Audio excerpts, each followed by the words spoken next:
പാലക്കാട് പട്ടാമ്പിയിൽ യുവതിയെ തീകൊളുത്തി കൊലപ്പെടുത്തിയ ശേഷം യുവാവ് ആത്മഹത്യ ചെയ്തു. കാങ്ങാട്ടുപടി സ്വദേശി പ്രിവിയ 30 വയസ്സാണ് കൊല്ലപ്പെട്ടത്.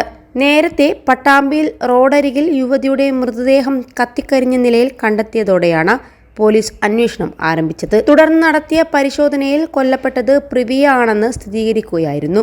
യുവതിയുടെ കല്യാണം ഈ മാസം 29-ന് നടക്കാനിരിക്കെയാണ് ദാരുണമായ സംഭവം അരങ്ങേറിയത്. തൃത്താല സ്വദേശിയായ സന്തോഷാണ് യുവതിയുടെ മരണത്തിന് പിന്നിലെന്ന് പോലീസ് കണ്ടെത്തിയത്. എന്നാൽ കുറ്റകൃത്യം നടത്തിയതിന് പിന്നാലെ ഇവിടെ നിന്ന് സ്ഥലം വിട്ട സന്തോഷ് സ്വന്തം വീട്ടിലെത്തി ആത്മഹത്യക്ക് ശ്രമിക്കുകയായിരുന്നു. തുടർന്ന് അതീവ ഗുരുതരാവസ്ഥയിൽ ഇയാളെ ആശുപത്രിയിൽ പ്രവേശിപ്പിച്ചെങ്കിലും ജീവൻ രക്ഷിക്കാൻ കഴിഞ്ഞില്ല. എടപ്പാളിലെ ആശുപത്രിയിൽ വെച്ചായിരുന്നു സന്തോഷിന്റെ മരണം. മുൻപ് ഇരുവരും തമ്മിൽ അടുപ്പത്തിലായിരുന്നുവെന്നും ഇതിൽ നിന്ന് പ്രിവിയ പിന്മാറിയതാണ് സന്തോഷിനെ പ്രകോപിപ്പിച്ചതെന്നുമാണ് പോലീസിന്റെ നിഗമനം. അടുത്തിടെയാണ് പ്രിവിയ മറ്റൊരാളെ വിവാഹം കഴിക്കാൻ തീരുമാനിച്ചത്. ഇതാണ് കൊലപാതകത്തിലേക്ക് നയിച്ചതെന്നും പോലീസ് സംശയിക്കുന്നു. പട്ടാമ്പിയിലെ സ്വകാര്യ ആശുപത്രിയിൽ ജീവനക്കാരിയാണ് കൊല്ലപ്പെട്ട പ്രിവിയ.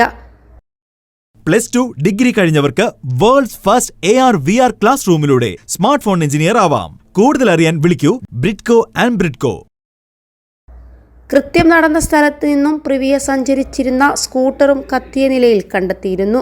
മുൻപ് മറ്റൊരാളെ വിവാഹം ചെയ്ത പ്രിവിയ പിന്നീട് ഈ ബന്ധം വേർപെടുത്തിയിരുന്നു.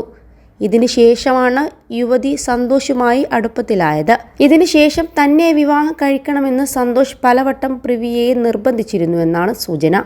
ഇതിന് തയ്യാറാകാതെ യുവതി ഈ ബന്ധത്തിൽ നിന്ന് പിന്മാറുകയായിരുന്നു. പിന്നീടാണ് മറ്റൊരാളുമായി വിവാഹം നിശ്ചയിച്ചത്.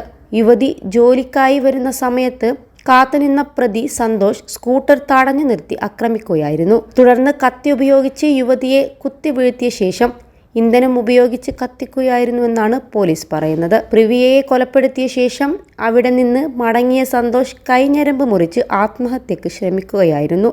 എന്നാൽ ഇയാളുടെ ജീവൻ രക്ഷിക്കാൻ കഴിഞ്ഞില്ല. അതേസമയം വിഷു ദിനത്തിൽ നടന്ന കൊലപാതകത്തിൽ കൂടുതൽ അന്വേഷണം നടത്താനാണ് പോലീസ് തീരുമാനം. 21 ലക്ഷത്തോളം സന്തുഷ്ടരായ ഉപഭോക്താക്കളും 2 ലക്ഷത്തോളം തിമിര ശസ്ത്രക്രിയകളും പൂർത്തിയാക്കിയ മലബാറിലെ ഏക കണ്ണാശുപത്രി അൽ സലാമ ഹൈ ഹോസ്പിറ്റൽ റോഡ് പെരിന്തൽമണ്ണ.